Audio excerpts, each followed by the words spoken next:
দেশের জ্বালানি সংকট কাটিয়ে উঠতে বর্তমান সরকার বহুমুখী কর্মকৌশল গ্রহণ করেছে বলে জানিয়েছেন প্রধানমন্ত্রীর অর্থ ও পরিকল্পনা বিষয়ক উপদেষ্টা রাশেদ আল মাহমুদ তিতুমির। মঙ্গলবার স্থানীয় উদ্যোক্তা ও সরকারি কর্মকর্তাদের নিয়ে লালমনিরহাট জেলা প্রশাসকের সম্মেলন কক্ষে আয়োজিত মতবিনিময় সভা শেষে তিনি এসব কথা বলেন। উপদেষ্টা বলেন, কেবল নির্দিষ্ট কোনো উৎসের উপর নির্ভর না করে বিভিন্ন বিকল্প সূত্র থেকে জ্বালানি তেল ও গ্যাসের সরবরাহ নিশ্চিত করা হচ্ছে। সভায় আরও উপস্থিত ছিলেন দুর্যোগ ব্যবস্থাপনা ও ত্রাণ মন্ত্রী আসাদুল হাবিব দুলু। এ সময় তিনি বলেন, পিছিয়ে পড়া লালমনিরহাটের উন্নয়নে সরকার নানা পরিকল্পনা করছে।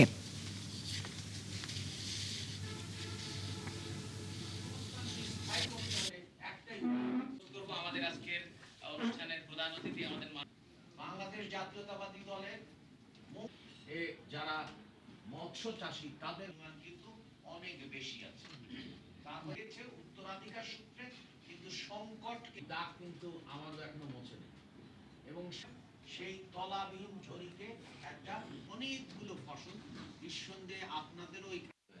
যেহেতু দারিদ্র বেড়ে যাচ্ছে, কর্মসংস্থানকে স্থায়ী করতে হলে একটাই আমাদের আজকের অনুষ্ঠানের প্রধান অতিথি আমাদের বাংলাদেশ জাতীয়তাবাদী দলের যারা মৎস্য চাষী তাদের মান কিন্তু অনেক বেশি আছে।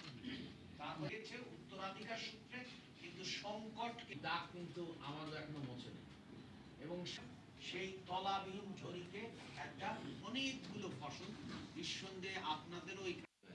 যেহেতু দারিদ্র বেড়ে এখন যে জ্বালানি সংকট চলমান, আমরা আশাবাদী যে আমাদের কর্মকৌশলের মাধ্যমে যেমন বহু রকমের সূত্র থেকে জ্বালানি সরবরাহ ব্যবস্থা করা হবে, সেটা উত্তর আমেরিকা হোক বা আফ্রিকা হোক, এবং বহু রকমের জ্বালানি সরবরাহ করা হবে।